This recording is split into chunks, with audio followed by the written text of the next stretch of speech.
अनुष्का, तुमने मुझे अपना जीवन साथी कैसे चुन लिया? तुम्हें डर नहीं लगा? मैं एक फौजी हूँ और देश के लिए लड़ते हुए मेरी जान कभी भी जा सकती है, सिद्धांत ने अनुष्का से कहा था।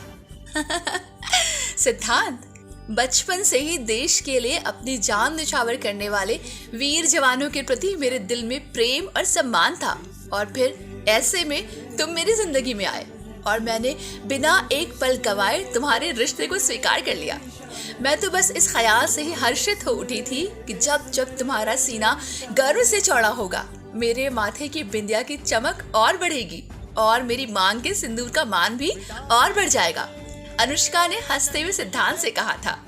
अच्छा, और अगर मैं वीर गति को प्राप्त हुआ तो? सिद्धांत ने वापस अनुष्का से पूछा।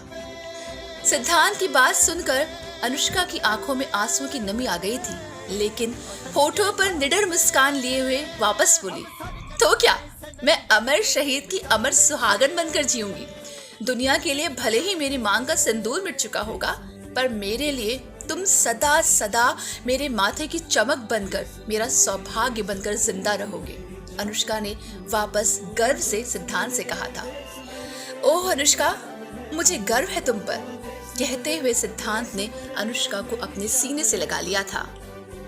दोस्तों, ये कहानी किसी एक सिद्धांत या फिर किसी एक अनुष्का की नहीं, बल्कि हर उस सिद्धांत की है जो हंसते हंसते अपने देश की रक्षा के लिए अपने प्राणों की आहुति दे देता है, और हर उस अनुष्का की है जो उस अमर शहीद की अमर सुहागन बनकर उस गौरव को ताउम्र जीती है। ये वो सिद्धांत और अनुष्का हैं जो थे और हमेशा रहेंगे।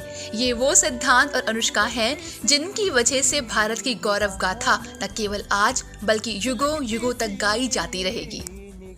आजादी का अमृत महोत्सव मना रहे हैं हम। ऐसे में ये छोटी सी कहानी समर्पित है देश के हर सिद्धांत और हर अनुष्का को। जय हिंद, जय भारत, वंदे मातरम। आजादी की राहों में निशाने जो रहते हैं निशाने से।